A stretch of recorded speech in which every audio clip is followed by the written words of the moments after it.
Hello, everyone, and welcome back to my heavenly babies. My name is Angel, and I am back today to share another one of my heavenly babies. This here is Paris, and all of her information will be right there on the screen. This week is Pickle Week, and that's hosted by Tammy over at Tater Tots Nursery. So we've got our sweet little pickle here, our Paris, and she is passively sleeping. So we're going to go ahead and read the word, put God first, do our Billy Graham, peace for each day. And today what we're on is called Leading the Way. In all things, showing yourself to be a pattern of good works, in doctrine, showing integrity, reverence, and incorruptible, or in, let's see, reverence and incorruptibility. That is Titus 2:7. Let me read it one more time. In all things, showing yourself to be a pattern of good works, in doctrine, showing integrity, reverence, and incorruptibility. I don't know why that word is so hard for me to say. Incorrectability. It's easy when you just say it. It goes on to say, a police officer pulled over a distinguished looking woman, the story goes, and asked why she had exceeded the speed limit. The old gentleman sitting in the passenger seat laughed and said, well, young man, we were speeding to get to the place before we forget where we're going. Getting where we are going is important. Equally important are those who are following us because they are on the same journey. They just don't realize it yet. Older generations may have a hard time keeping up with the younger, but let's remember that as long as we are still breathing, we are leading the way. Are we good examples? While we have all made mistakes and would like to turn back the clock to correct some things, and I'm one that I would love to turn that back. Okay, you guys, I definitely would. I'm sure a lot of you would raise your hand on that. Goes on to say, we know we know this is not possible, but the lesson we have learned from our failures and successes can help those following behind. The impact can potentially have on them can mean the difference between leaving good memories or letting our lessons go to waste. Amen to that. Boy, we can set a good example or we can set a bad example for the younger generation following us. And of course, we've all made huge mistakes in our life. We all live in glass houses. We all should not be throwing stones at anybody because we all sin. We all fall short of the glory of God. And we all make mistakes. And how many people, and don't all raise your hand at once, how many people would love to do it over right here? Would love to do so many things in our life that we made mistakes on and do it over. But you know what? Doing the mistakes that we did and the things that, we wish we could redo taught us a lesson. It did. And I do believe that it teaches us lessons. We go through things for reasons in our life. And, we are the ones that cause the things that happen and things like that. But, I remember listening to Lisa over at Blue Grandma. She was talking about her life and, her marriages and stuff she had. And would she start over and do it over? She said, absolutely not. Because you know what? You learn and you grow. You do. As you're making those mistakes, you're learning and growing. And then the generation behind you is not wanting to make those same mistakes. They're going to make different mistakes. And then the people behind them are going to learn from the mistakes, that they didn't make. They're going to not make those and then make their own. And, it'll continue to go like that. But we have to make mistakes to learn and grow. It's something in life that we all will go through. Not a one of us are going to have this perfect, great life that's in heaven. If you want it, that will be in heaven where it's paradise and everything's perfect. But there's so many temptations here, and the devil is going to tempt you in every which way that he can. So what we want to do is we want to, and I'm sure you guys have heard this saying before, we want to change the things we can change and accept the things we cannot. So we have to accept the things we cannot change and change the things we can. That's what we want to do. We definitely want to, I know I'm saying that wrong. I'm just trying to remember how it goes. Accept the things you cannot change and change the things you can. So definitely accept the things that have happened in your life and let it go, because how many people will continue to say, oh, I wish I wouldn't have done that. And then you can't move forward. So you have to, like God, when he forgives you and he forgets and he buries it at the bottom of the ocean. we have to forgive ourselves and we have to move forward and say, well, we learned from that and let's not do it again. Don't keep making that same mistake. Learn from it and move on, and change the things we can change, because there are lots of things that we can do. We can make a lot of changes and help the generation behind us, such as our children, the younger generation and all that. Just be doing things to teach them to be better. Like the things I did in my life, I tried not to show a lot of that to my son. Well, my son lives a much better life. He doesn't do the things I did. I got into all of it, you guys. I drank, I smoked, I even tried drugs. I mean, just pot, nothing major. But I'm saying, and my son never did any of that because he didn't see me do any of that. When he was born, that was it. I wasn't doing those things, Once I had him, I developed that heart condition and that was it. But, he never got into that. He didn't get into it because he wasn't seeing me do it, and I'm sure he's made his own mistakes. We all do. And so his children, when he has kids, they'll learn, they'll walk and listen to watch what he's doing, and then they'll make their own mistakes. So we want to just try to help the generations, and just do the best we can and just let go of what we're always saying. Boy, I wish I could just do that over. I wish I could. And boy, I wish I could too. I wish I could do over that hysterectomy I had. Because of that hysterectomy, I've put on weight because of it. I was doing so good with that keto. I'd lost all the weight in 15 months, and I kept it off for almost 8 years. Now I'm going on 10 years this November, and it's 2 years that coming up May that I had the surgery. And after that surgery, it affected everything, like me wanting to continue to do keto and, just different foods don't taste the same. My hormones are different and all that. I am getting older. I'll be 50 in December. So all of those things change, but I just wish that could have been done over, but it can't. So I have to accept it. And I have to just say, but Angel, you did it once, you lost the weight, you can do it again. And I'm not where I want to be, but I'm not where I used to be.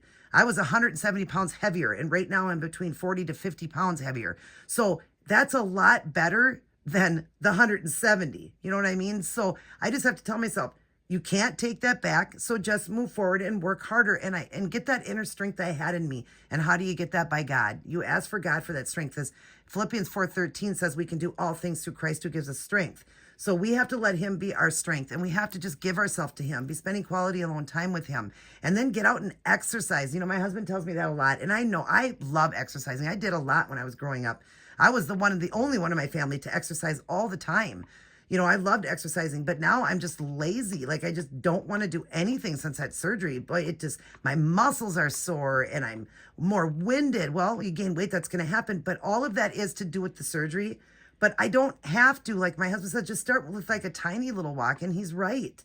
Like I need to do that. And I get so mad, you guys, because sometimes when he's right, when I know I'm right, I fight. When I know he's right, I fight too, because I hate it. I hate that he's right. You just got to do it.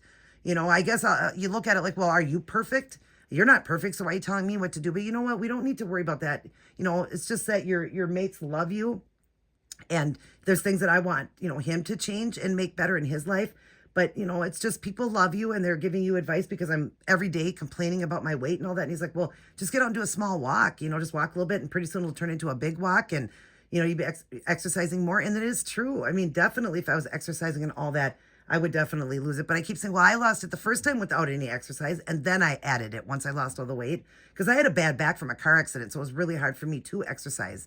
So I'm thinking that, I want to just do it the same way because I'm hurting. So I just want to lose it that way. But I can't do keto correctly. But I know I can. I can't use the word I can't. I know I can, and I know I will get back to it again. I just got to be strong and keep giving it to God and just take those baby steps, little baby steps. What do they say? A journey of 1,000 miles starts with one step. So that's what we need to do, you guys.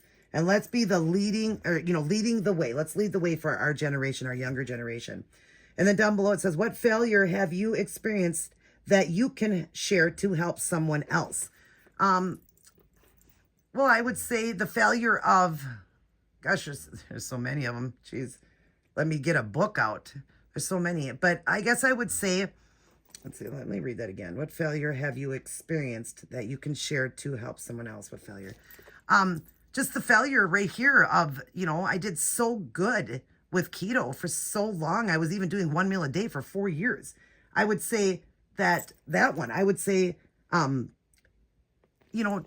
myself that you failed at that, but you don't have to continue to fail. You know, there's other options. If you can't do keto, there's other ways to lose weight. There is. It doesn't have to be keto. If I don't like the way the foods are anymore that way, I can do something else. So I would learn from that one. I would say that failure would be when I failed when I had that surgery. But and that can help someone else. And I could tell them that if you ever go through something like that, go through that surgery, you know, that hysterectomy, to don't do what I did. You know, definitely continue to exercise and all that. Do what you were doing before. That's what I would say to somebody, is to continue to fight. You know, when you have that surgery, don't let go. That's what I did, is I just let go and didn't care anymore. Get on medications. That's a great one. The doctor offered medications to me and I pushed them away. I said, no, I don't need any hormones and I don't need this and I don't need that. Well, if I would have listened to her, I probably wouldn't be in the boat I'm in right now. So that's what I would tell somebody. Listen to your doctor, you know, for something like that. And then I would say, start your day, go through your day, and end your day with Life's Manual, the Holy Bible. You want to read it, study, honor, obey, and live by it. Live by his word. That's another thing. Give yourself to God. Constantly be giving yourself to God, because God will conquer all those things with you. You know, he'll conquer them with you. He'll help you through it. And especially if you're just giving everything to him, he's going to want to be there and help you through it all. Definitely. God loves us. He does. And when we don't feel he even cares, he does. He cares more than we even give credit to him for it. He does. It's us that think that he's not listening. You know, we just let that devil talk in our ear, scream in our ear, and we got to stop doing that. All right, you guys. Well, I hope you enjoyed that, and be a good example for the younger generation that are leading behind you. To, you know, try to live right, and then they're going to want to follow in your footsteps and do what you're doing. Be a shining light for Jesus.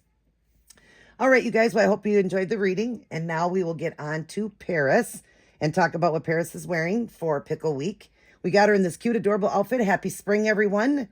It is now spring, and that is just amazing. Love the sound of that, right? Spring is here, and then summer. How amazing. And so I put her in this adorable outfit. I don't remember who I got this from. I want to say Amanda Landry, Reborns.com. And she's got Amanda's Journey, a YouTube channel. And I had bought some clothes through her, and I believe this was one of the outfits. She had some toddler outfits she got for a toddler and didn't end up using them, and never got the toddler, I guess. And so she asked if I wanted to buy them from her, and she gave them to me at a really good deal. So I believe it's from her. If it's from somebody else, I apologize, but I believe it's from Amanda Landry. But anyways, it is an adorable outfit. Okay, it is all white, and then it's got bears on it that look like Winnie the Pooh, because they're digging in those honey jars, but I know it's not Winnie the Pooh. I don't believe it is, or it's like a vintage style of Winnie the Pooh. It's bears in those honey pails, and it's got the kind of a peach color, purple. It's got green on it, like greenery around it. It's got butterflies and flowers and those bears with the honey pots. And then it's got the matching peach color bloomers that are kind of ruffled around the little legs or whatever. And it is, I believe, a size, I want to say 3 to 6, I think it is. It's 3 to 6, I believe. And then I had these little peach, they're kind of a creamy peach color sandals. I thought they would look great with this. And we paired it with that same peachy color in the dress of the flowers. I wanted to pull one of the colors out. And because the shoes were kind of a light peach, I thought we'll do that and pull the peach out with the headband. So she just looks absolutely adorable and so ready for spring, doesn't she, you guys? It's got the lace around the arms, like butterfly sleeves. It's so pretty. The peach around the collar, and then ruffled around the waist part, just under the breast. And just, it's adorable. Absolutely adorable outfit. I think she looks so pretty, especially with her skin tone. And she was one of those babies off of AliExpress that was a pre-painted baby. And when I got her, I did art. So I added more blushing to her, to the fingertips and hands and toes, and on her cheeks. I added a baby scratch, a couple of them here. I did redid her lips, did a milk blister. She's absolutely stunning. She already had the hair, and it's just the most beautiful, most manageable hair ever. And she was that little bit darker skin tone. So she is a gorgeous, baby. And once you do that seal, it also makes their skin tone, even more of a deeper, beautiful, soft looking skin tone. It's gorgeous. And I love this girl. But thank you, Tammy, for hosting Pickle Week. That's the third week of every month is Pickle Week. So the whole week you get a chance to put up your pickles. So if you guys got a pickle, definitely show it off, because this week is almost over. And like I said, happy spring to all of you guys. I hope you guys enjoyed this video. Set a good example so that our younger generation will follow in those steps. And Paris here, while she's sleeping, is going to blow everyone a kiss. Mwah. She loves all her aunties and uncles, grandmas and grandpas, and all of her little cousins. I love you guys as well. Mwah. But remember who loves you the most, God. And he sees all those mistakes we make, but he's right there to help pick us up and help, teach us to not to make those same mistakes. He's trying to tell us, I got you, I picked you up, and I'm going to pick you up a million more times. But let's learn from those mistakes. We're grown-ups now. Let's learn from those mistakes and try not to make them again. We are going to make many mistakes throughout our whole life until our time is up, but let's just try and learn from them. Definitely learn from them. And just know that God loves you so much, so much. Nobody could love you more than God. All right, you guys, we're going to get going. Everybody take care. God bless. And I will see each and every one of you in my very next upload.